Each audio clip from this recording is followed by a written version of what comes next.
première chose que j'ai dit à la Première ministre, c'est qu'il n'y aura pas de page de tournée. C'est que le sujet retraite est encore d'actualité. Je vous rappelle qu'il y a une proposition de loi du groupe Lyotte pour le 8 juin. Vous avez peur, en fait ? Attendez, on nous a reproché d'utiliser des outils constitutionnels alors qu'ils étaient constitutionnels, et ceux-là même qui l'ont fait, aujourd'hui, veulent dévoyer un outil constitutionnel. C'est un texte de sortie de crise. Et que, enfin, l'Assemblée nationale, qui est le seul représentant du peuple français, se prononce. Je pense que c'est quelque part une sorte de miroir aux alouettes, vous voyez, où on fait croire aux salariés qu'il y aurait une possibilité de déboucher. Donc je le redis, je pense que c'est assez irresponsable. Je réitère le message de la CGT. Il faut retirer cette réforme, sinon les choses ne pourront plus reprendre comme avant, et le quinquennat, je ne sais pas de quelle manière il va finir.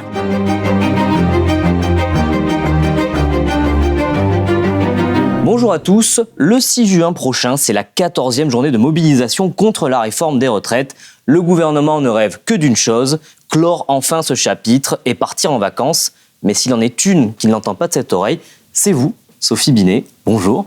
Bonjour. C'est la première fois que nous vous recevons à Blast et nous sommes très contents. Vous êtes la secrétaire générale de la CGT depuis mars. Vous avez succédé à Philippe Martinez et vous avez repris son flambeau dans ce combat contre la réforme des retraites. Sur les plateaux, on vous demande souvent en ce moment si le 6 juin, ce sera la dernière manifestation. Je sais que ça vous agace un petit peu, mais quand même, là, ça va faire 5 semaines qu'il n'y a pas eu de manifestation. Comment est-ce qu'on fait juste avant l'été pour continuer à mobiliser ? Non, ça me fait rire parce qu'en fait, depuis le début du mouvement, on nous demande à chaque manif si ça sera la dernière. Et à chaque fois, il y a des suites. On nous demande aussi à chaque manif quand est-ce que l'intersyndicale va exploser, et à chaque fois, elle tient bon. Donc moi, j'ai 2 choses simples à dire. D'abord, effectivement, l'intersyndicale, elle est solide, elle tiendra. Et puis, sur les suites du 6 juin, comme depuis le début de la mobilisation, les choses se décident par étapes. Et pour qu'il y ait des suites au 6 juin, il faut que le 6 juin soit le plus fort possible. Donc les suites du 6 juin, c'est chacune et chacun qui les écriront en étant mobilisés le 6 juin. L'enjeu du 6 juin, c'est de débarquer la réforme des retraites. On connaît le 6 juin, c'est une date qu'on connaît, qu'on apprend à l'école. Le D-Day, le jour J, le débarquement. Nous, le 6 juin, on veut débarquer la réforme des retraites et on a des chances sérieuses, une opportunité importante avec ce qui va se passer à l'Assemblée le 8 juin, dont on parlera tout à l'heure. C'est vraiment important d'être le plus nombreux et nombreuses possible en grève et dans la rue le 6 juin pour continuer à faire mentir tous les pronostics du gouvernement. Parce que depuis le début, ce mouvement, il nous a expliqué que peut-être qu'on était contre la réforme des retraites, mais qu'il y avait un fatalisme qui dominerait et qui ferait que les gens ne se mobiliseraient pas.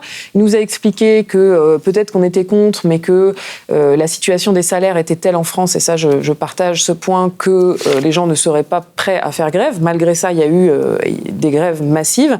Il nous a expliqué que les syndicats se diviseraient, qu'on tournerait la page, et on voit bien que là, malgré toutes ces stratégies de pourrissement du gouvernement, scandaleuses, non seulement on ne tourne pas la page, non seulement on ne se divise pas, mais on continue à se mobiliser, et c'est ce qu'il faut montrer le 6 juin pour débarquer la réforme des retraites et mettre à l'ordre du jour des perspectives de progrès, notamment d'augmentation de salaire et puis de réponse à l'enjeu environnemental. Parce que le 8 juin, c'est la niche parlementaire du groupe Lyotte, donc c'est un groupe centriste, qui vise l'abrogation de la réforme et donc de repasser l'âge légal à 62 ans.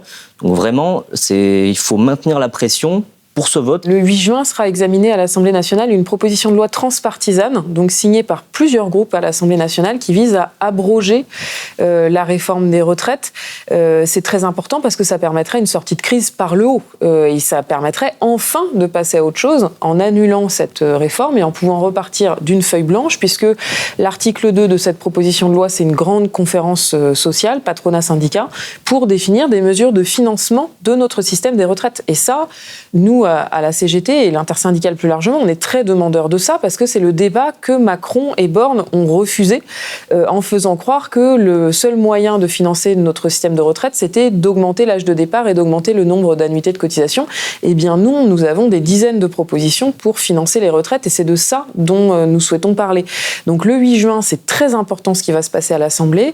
Nous appelons tout le monde à interpeller les parlementaires sur le site jusqu'auretrait.fr. Ça, c'est un site que vous avez mis en place, les syndicats, où on peut directement envoyer des mails à son député.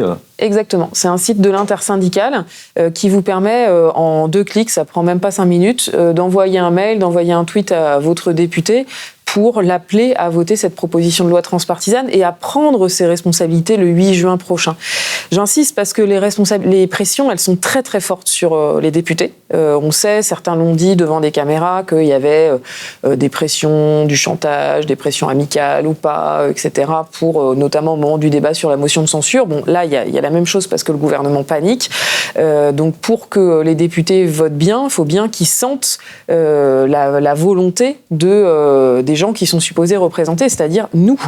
Donc c'est important d'être dans la rue le 6 juin, et puis c'est important d'interpeller un maximum de députés pour les appeler à être présents le 8 juin prochain dans l'hémicycle, et puis à bien voter, c'est-à-dire à voter pour cette proposition de loi transpartisane qui permet d'abroger la réforme des retraites. Et alors dans cette histoire, votre meilleur allié, à part Laurent Berger et la CFDT, c'est Charles de Courson, que nous avons interrogé à Blas la semaine dernière.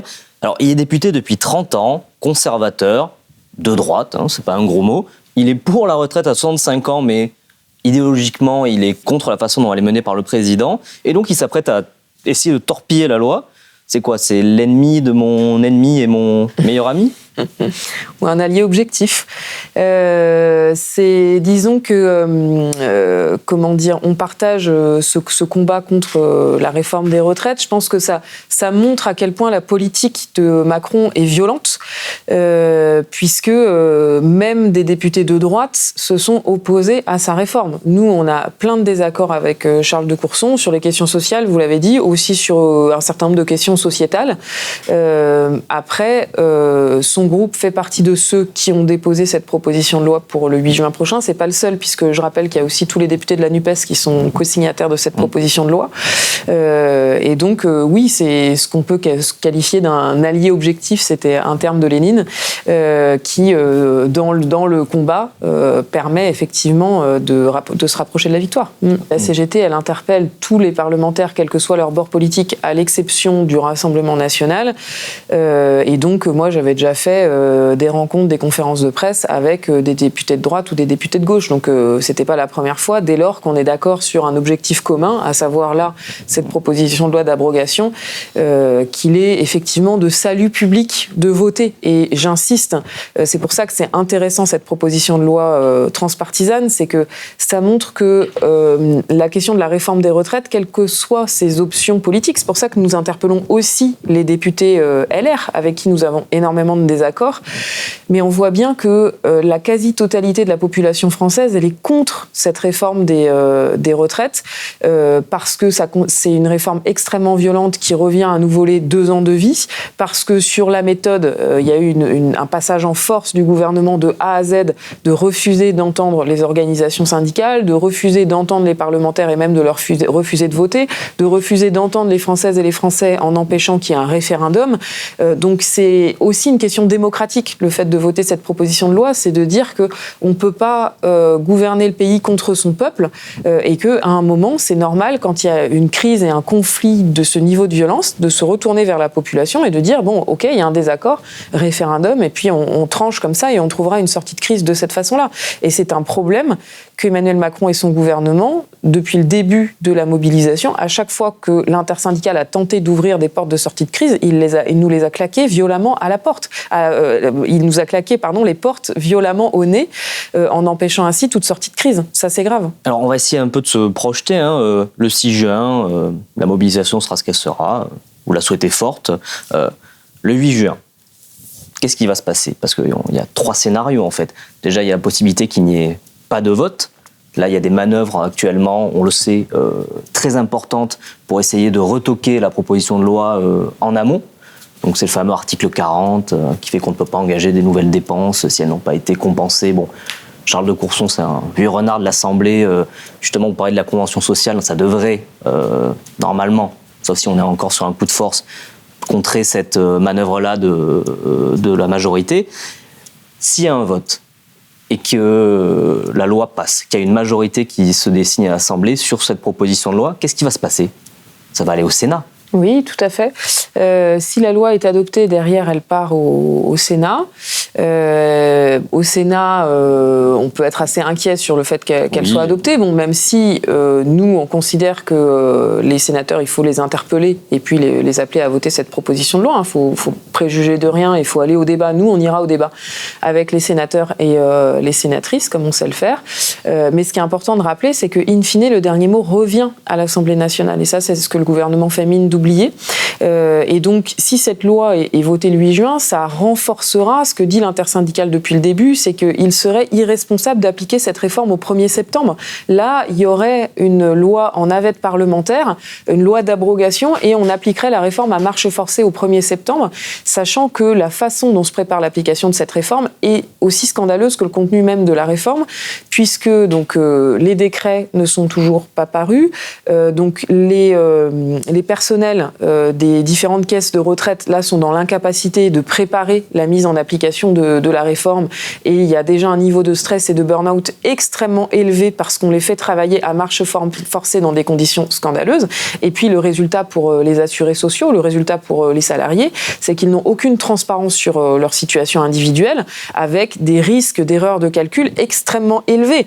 Donc c'est scandaleux dans ce contexte d'appliquer cette réforme à marche forcée au 1er septembre, surtout si le 8 juin, la proposition de loi transpartisane d'abrogation de la réforme est votée. Donc nous, la première chose qu'on fera au soir du 8 juin, c'est rappeler et interpeller le gouvernement sur la nécessité d'être responsable, de laisser le débat démocratique se faire et donc de suspendre immédiatement l'application de la réforme. Le gouvernement, lui, dit qu'il sera prêt à mettre en application la réforme en septembre. Oui, ben ça c'est leur discours de technocrates dans leur tour d'ivoire, mais sur le terrain, c'est pas du tout ce qui se passe.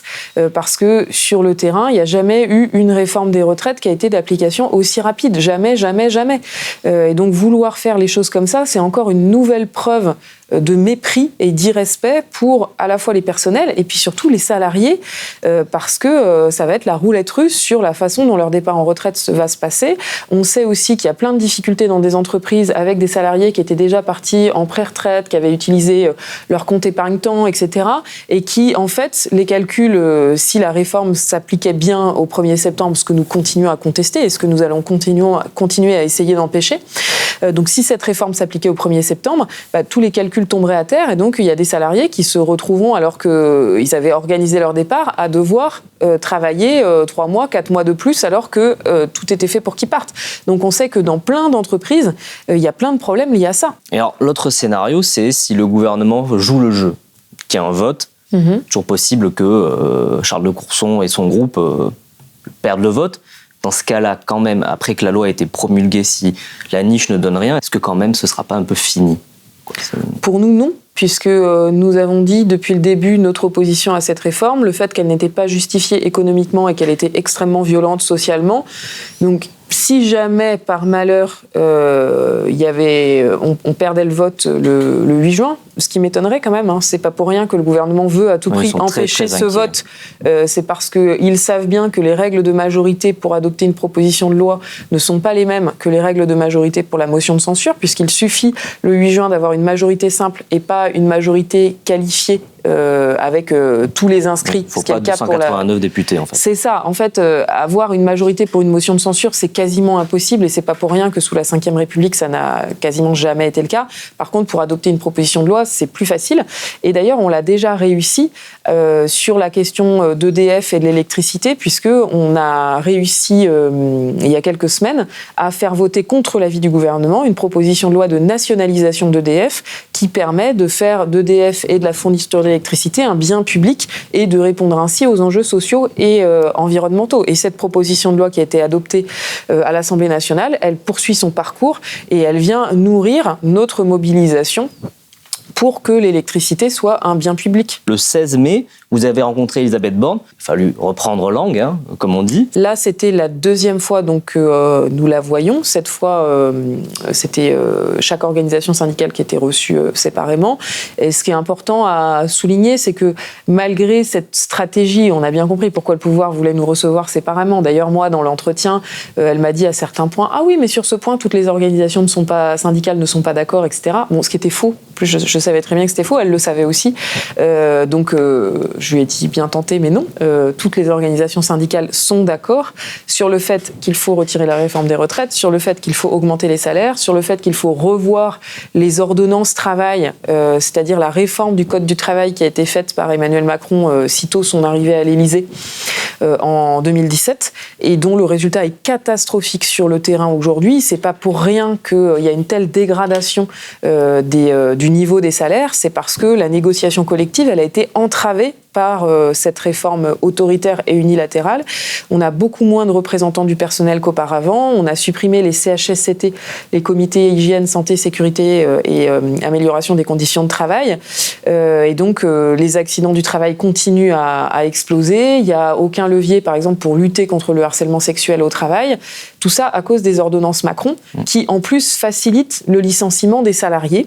Et donc, toutes les organisations syndicales, et notamment la CGT, on lui a dit qu'il fallait revoir en profondeur les ordonnances Macron, à la fois améliorer la représentation du personnel, avec des délégués de proximité, des CHSCT, des prérogatives renforcées pour les CSE, et puis qu'il fallait renforcer la négociation collective, notamment sur les salaires, et enfin sécuriser les salariés contre les licenciements, parce que ces ordonnances Macron, elles ont créé notamment le système de barémisation des licenciements, ce qui permet à un patron, quand il fait un licenciement illégal, il est sûr qu'il ne sera pas beaucoup condamné. Et donc, il peut provisionner par avance ses frais de justice en sachant que, au pire, ça ne dépassera pas X euros, et en général un montant très minimum qui permet comme ça de décomplexer les licenciements et de faciliter les licenciements.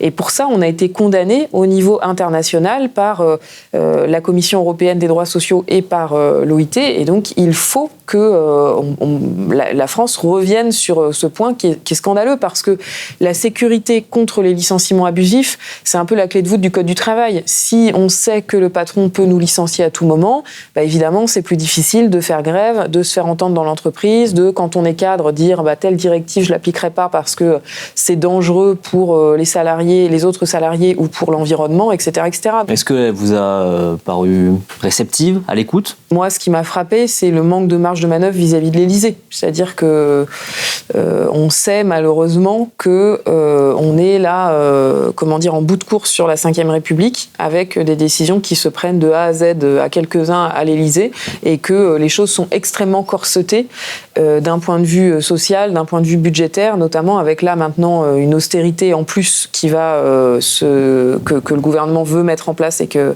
l'Élysée veut mettre en place pour le budget 2024. Donc c'est très inquiétant sur les marges de manœuvre. C'est pour ça que je suis sortie en disant le 49.3 a été décidé depuis l'Élysée. On nous avait vendu du dialogue social. C'était plutôt un monologue patronal, c'est-à-dire que je n'ai eu de réponse satisfaisante sur aucun point.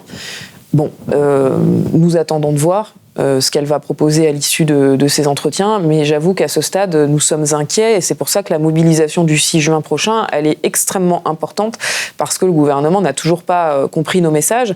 La preuve, c'est qu'il a encore dans ses cartons des réformes régressives qu'il entend nous imposer, notamment la réforme en matière d'assurance chômage, où ce que veut faire le gouvernement, c'est renforcer les sanctions et la stigmatisation des personnes privées d'emploi, en soumettant à obligation d'activité les personnes qui ont les minima sociaux, notamment le RSA, 530 € par mois. Chacun sait qu'on ne vit pas. Et donc, c'est scandaleux d'imposer des obligations à des personnes qui sont privées d'emploi et de leur mettre encore plus de bâtons dans les roues, alors qu'on sait qu'il y a entre 30 et 50% des personnes qui devraient avoir le RSA qui ne le demandent pas et qui en sont exclus parce que les démarches aujourd'hui, elles sont trop compliquées, qu'il n'y a pas assez de travailleuses et de travailleurs sociaux pour les accompagner, qu'il y a de plus en plus de démarches qui sont dématérialisées, qui se font en ligne, avec des démarches sociales, que ce soit pour les aides au logement, le RSA, les bourses à l'école, etc., qui s'apparentent à un parcours du combattant permanent qu'on fait subir à des personnes qui sont déjà extrêmement en difficulté. Des démarches en ligne, ça veut dire quoi ? Ça veut dire qu'on n'a même pas d'ordinateur, pas de connexion Internet. Parfois, on ne sait même pas se servir d'un ordinateur, mais on n'a même pas l'équipement et on va devoir faire toutes ces démarches en ligne. Enfin, il faut arrêter de se moquer du monde. À côté de la réforme des retraites, qui reste le sujet quand même central, il y a beaucoup de sujets à traiter. Il y a l'inflation, il y a la question des salaires. Tout ça, c'est des combats que vous allez devoir mener en parallèle de celui autour de la réforme des retraites. Oui, tout à fait. De toute manière, la bataille pour les salaires, elle ne s'est jamais arrêtée, puisque depuis le début du conflit sur les retraites, il y a plein de conflits dans les entreprises pour augmenter les salaires. Je vais prendre 2 exemples. Le premier, c'est celui de Verbaudet. Tout à l'heure, la CGT organise un rassemblement devant le siège social de Verbaudet pour dénoncer la situation qui est faite aux grévistes. Verbaudet, pour les gens qui ne l'ont pas forcément en tête, c'est depuis le 20 mars, il y a environ 80 salariés, essentiellement des femmes, qui sont en grève sur un site qui produit des articles de puériculture. C'est ça. Et la situation est très tendue sur place. Il y a eu des problèmes de violence policière. Il y a même eu un commando qui s'en est pris à un représentant syndical. Oui. Vous pouvez nous en dire un peu plus Verbaudet, c'est l'entrepôt de logistique dans le Nord avec 80 ouvrières qui sont en grève depuis 2 mois.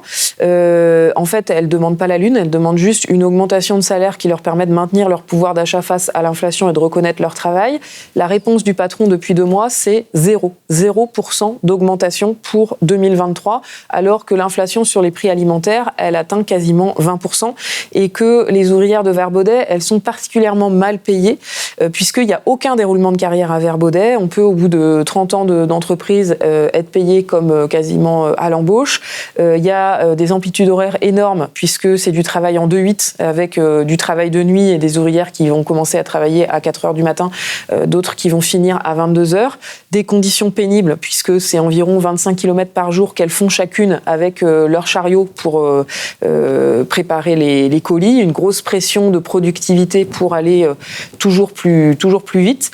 Et donc, face à cette grève qui dure depuis 2 mois, le patron a été incapable d'ouvrir des négociations jusqu'à hier. Et ce qu'ont fait les pouvoirs publics, au lieu de mettre leur poids dans la balance pour faire en sorte qu'il y ait une médiation, comme nous le demandons depuis le début, les pouvoirs publics ont envoyé la troupe et donc ont envoyé les forces de police déloger le piquet de grève. Donc ça s'est fait en début de semaine dernière avec des CRS qui ont fait une intervention extrêmement musclée, puisque ça s'est traduit par l'hospitalisation d'une des grévistes qui a eu à l'issue plusieurs jours d'ITT. Ça s'est traduit par 2 interpellations de militants de la CGT, dont un a porté plainte à l'issue de l'interpellation avec, pareil, plusieurs jours d'ITT. Et puis, après cet épisode-là, notre délégué syndical a été victime d'un commando avec 2 personnes qui sont venues le chercher à domicile, qui étaient armées, qui se sont fait passer pour la police, sans montrer aucune carte de police, et qui l'ont emmené, qui l'ont gazé, qui l'ont menacé, qui lui ont fait des menaces contre sa famille. Et donc ça, évidemment, c'est gravissime. Et pour l'instant, on ne sait pas qui sont ces hommes. On ne sait pas qui sont ces hommes, mais bien sûr, évidemment, nous faisons le lien avec le conflit. Pourquoi s'en prendre au délégué syndical de la CGT dans ce conflit tendu, à part pour nous faire peur et nous forcer à arrêter cette mobilisation qui dérange. Donc aujourd'hui, le rassemblement que nous organisons, il est extrêmement important pour montrer aux ouvrières de Verbaudet que nous sommes avec elles, que leur situation, elle est représentative de celle de la majorité des femmes travailleuses aujourd'hui qui sont scotchées au plancher collant, enfermées sur des emplois dévalorisés, mal payés, non reconnus, pénibles, avec beaucoup de temps partiel et qui ne permettent pas d'être indépendants économiquement. Et donc, nous allons publier une lettre ouverte dans Le Monde de 100 féministes qui soutiennent ces ouvrières. Et cette lettre ouverte, elle sera ouverte à signature sur une plateforme de pétition. Donc j'appelle toutes celles et ceux qui nous regardent à signer cette pétition pour soutenir les ouvrières de Verbaudet et exiger que d'urgence des négociations s'ouvrent. On ne demande pas la lune, on demande tout simplement l'ouverture de négociations avec des augmentations de salaire à la clé et des engagements chiffrés. C'est quand même vraiment simple et c'est honteux que depuis 2 mois, il n'y ait toujours pas eu de négociations dignes de ce nom. Alors dans le cas de Verbaudet, vous parlez de grève reconductible. Un mot sur la méthode qui a été celle de l'intersyndicale depuis janvier. Donc c'est 14 journées de mobilisation, sur un jour, essayer de mettre le plus de gens possible dans la rue, avec parfois des longues périodes sans mobilisation. Là, on va 5 semaines depuis la dernière. Il y a des critiques sur la façon dont ça a été fait, sur est-ce qu'il fallait essayer de davantage rentrer dans un bras de fer sur la durée. Le 7 mars, il y a eu une tentative de mettre dans certains secteurs l'énergie, les transports, de mettre la France à l'arrêt, c'était le mot d'ordre, qui était celui de toute l'intersyndicale. Mais même au sein des militants, on sent qu'il y a, quand on tire le bilan de ces 5 semaines, de ces 5 mois de mobilisation, il y en a certains qui pensent qu'il fallait faire autrement. Je pense notamment à Olivier Matteux, qui est le secrétaire général de la CGT des Bouches-du-Rhône. Dans la revue Ballast, il a critiqué en disant qu'il aurait fallu essayer de bloquer le pays sur la durée. On parle toujours de la grève générale. Donc, est-ce que ces critiques sont fondées d'après vous ? Alors d'abord, la CGT, elle aura un débat important sur le bilan de la mobilisation, l'analyse à l'issue de la mobilisation. Là, la mobilisation, elle n'est pas finie, donc nous ne commençons pas ce bilan à ce stade, mais nous l'aurons entre nous et nous n'esquiverons aucun débat, c'est évident, parce que c'est important d'analyser ce qui s'est passé, les leçons du mouvement, etc. Ensuite, la deuxième chose que je veux dire, c'est que moi j'entends beaucoup d'observateurs extérieurs nous dire des yaka faucons, et ils sont sympas. En attendant, on le sait, quand on est syndicaliste, la grève ça se décrète pas, ça se construit, et ça se construit avec les salariés. Par le bas. Par le bas, exactement. Et donc, nous, ça a été la stratégie de la CGT. À partir du 7 mars, nous avons appelé les salariés à mettre à l'ordre du jour la grève reconductible.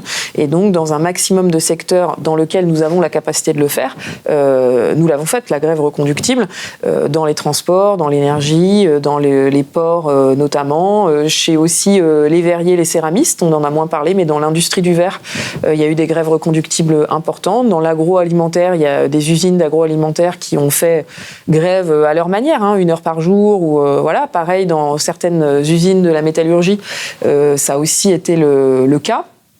Moi, à ce stade, les leçons que je tire, c'est 3 choses.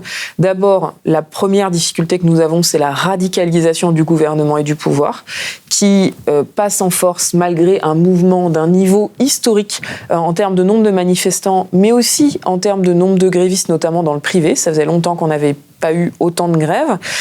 Et pourquoi est-ce que le gouvernement passe en force ? D'abord à cause des institutions de la Ve République, donc je pense qu'il va falloir en tirer des bilans. Nous, tous nos homologues étrangers européens nous regardent avec des yeux ronds en disant « mais chez nous, ça n'existerait pas. Au bout de 2 semaines du mouvement que vous avez fait, la réforme, elle aurait déjà été enterrée.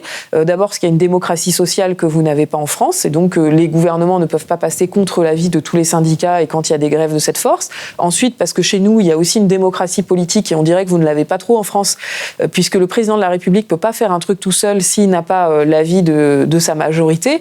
Et donc, c'est important de se dire qu'aujourd'hui, la France, et ce conflit le montre, la France est une anomalie en Europe. Dans la majorité des autres pays européens, ça ne pourrait pas se produire.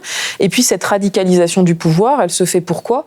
Parce que Emmanuel Macron joue sur la tripartition de la vie politique française, sur le fait que le Rassemblement national est très élevé, et d'ailleurs, il l'alimente par sa politique, et il le sait, ce sont des choix politiciens cyniques gravissimes, parce que pour la CGT, il n'y a pas de pire ennemi pour le monde du travail que le Rassemblement national. Le président fait monter l'extrême droite, d'après vous ? Ah oui, tout à fait. Pourquoi ? Parce qu'en fait, ça empêche qu'il y ait une alternative politique. Parce que en 2010, Sarkozy est passé en force sur sa réforme des retraites. En 2012, il y a eu une alternative politique, qui n'était pas à la hauteur du point de vue de la CGT, mais il y a quand même, Sarkozy n'a pas été réélu.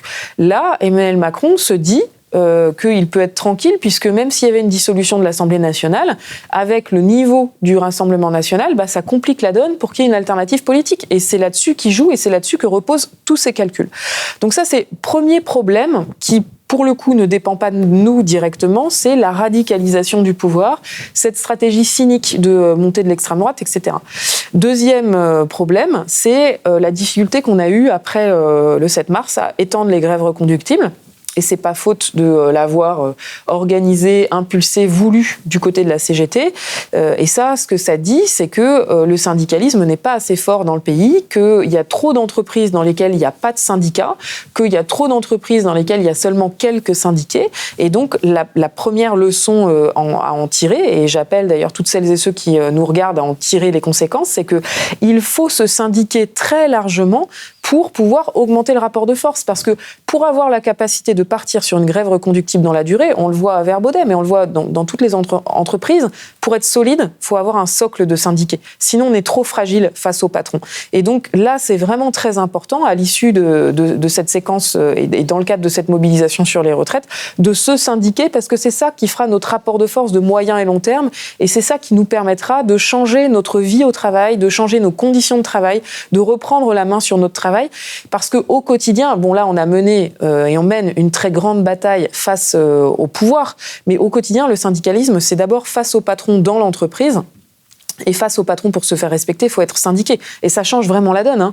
Une entreprise dans laquelle il n'y a pas de syndicat et une entreprise dans laquelle il y a des syndicats, tout de suite, la tonalité face à l'employeur, elle est différente. Pareil, une entreprise dans laquelle il y a juste 3-4 syndiqués ou dans laquelle 50% des salariés sont syndiqués, le patron ne se permet pas les mêmes choses. Donc, il faut absolument se syndiquer. Et puis, le troisième point de réflexion, c'est sur les jeunes. On sait que les jeunes, notamment les jeunes scolarisés, ont une capacité de mobilisation importante. Ils et elles ont été présents dans la mobilisation, mais pas à la hauteur qu'ils auraient pu occuper, alors qu'en plus leur situation s'est objectivement dégradée, avec Parcoursup, un manque de moyens majeur dans l'enseignement supérieur, enfin une situation scandaleuse qui est faite aux étudiants et aux étudiantes aujourd'hui. Mais je crois qu'il y a une telle précarisation des étudiants que leur mobilisation elle est devenue plus difficile qu'elle n'était hier, et ça a manqué aussi comme carburant dans la mobilisation. Il faudra qu'on réfléchisse là-dessus.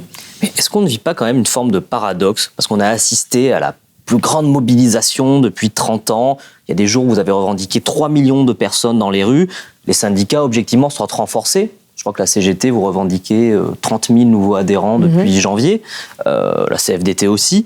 Et en même temps, c'est un peu le paradoxe, on a eu la démonstration que ce jeu de la démocratie sociale si les syndicats réussissent sur Paris et font une démonstration de force, le gouvernement met dedans son vin, négocie, enlève les parties les plus problématiques d'une loi, on a vu que ce jeu ne marchait plus du tout, en fait. Et même, ça s'est vu très clairement, c'est que le 16 mars, au 49.3, au moment où le gouvernement a sifflé la fin de la récré en disant non, le jeu parlementaire là est terminé, c'est fini, immédiatement, vous, les syndicats, vous qui teniez vraiment la mobilisation avec très peu de violence, vous avez de suite été dépassés par d'autres formes de mobilisation. Donc c'était les manifestations spontanées, sauvages, non déclarées, selon comment on veut les qualifier. Est-ce que ça, quand même, c'est pas un truc assez étonnant en parallèle d'avoir ces deux éléments-là? Étonnant, non. Enfin, nous, on le savait, à la CGT, on le savait, que s'il y avait un 49.3, il y aurait une explosion de colère. Et d'ailleurs, on n'a pas cherché à la juguler du tout. Cette colère, elle était légitime. Après, on a toujours dit que nous n'appelions pas à la violence physique. Vous condamnez la violence, je condamne la violence, tout le monde condamne la violence. Voilà, c'est ça. Mais on avait alerté le pouvoir depuis 3 mois sur le fait que là, il y avait une colère sociale énorme. Et là, cette colère sociale, elle ne s'est pas arrêtée, puisqu'on voit que les salariés sont encore plus opposés à la réforme des retraites qu'ils et elles ne l'étaient en janvier, et souhaitent encore plus qu'on continue que ce qu'ils souhaitaient en janvier. Donc nous, on est renforcés. Moi, je tire trois conclusions à ce stade. Quels sont les acquis de la mobilisation, parce que c'est aussi important de se le dire. D'abord, on a gagné la bataille des idées, et ça, c'est important parce que dans la durée, c'est le rapport de force. Donc, on a gagné la bataille des idées sur le fait que cette réforme des retraites, elle était injuste, violente, etc. Mais on a aussi gagné la bataille des idées sur le fait que l'objectif, la perspective, c'était la retraite à 60 ans. Ça, on l'entend beaucoup dans les cortèges, et ça a permis aussi de remettre sur le devant de la scène les conditions de travail dégradées, le fait qu'après 60 ans, il y a plein de boulots qu'on ne peut juste plus exercer. Donc le fait de remettre en scène cette revendication de la retraite à 60 ans, ça va laisser des traces, et ça joue justement sur les perspectives d'avenir et d'alternatives.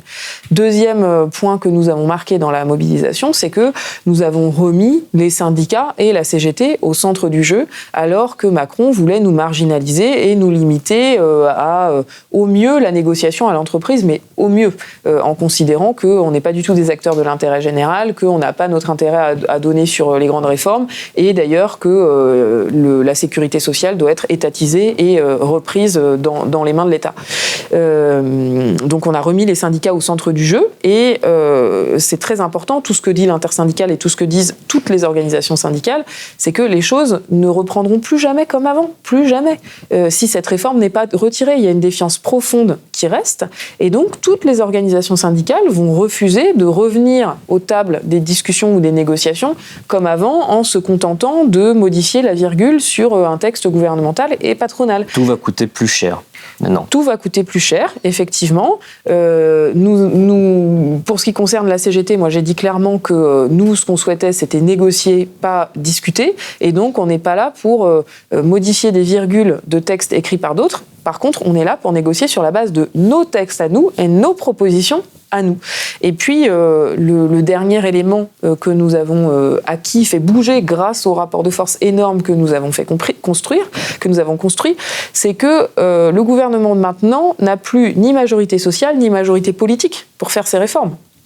Et donc, on le voit, pour tout projet de loi à l'Assemblée nationale, il est entravé parce qu'il n'a plus de majorité pour voter son projet de loi. Donc il y a une capacité à réformer du gouvernement qui est complètement entravée. D'ailleurs, ça n'a pas échappé au marché financier, puisque la note de la France, elle a été dégradée par les agences de notation qui disent il lui reste 4 ans de mandat, comment il va le finir. Aujourd'hui, on voit bien qu'il est en incapacité de réformer le pays après cette réforme violente qu'il a faite.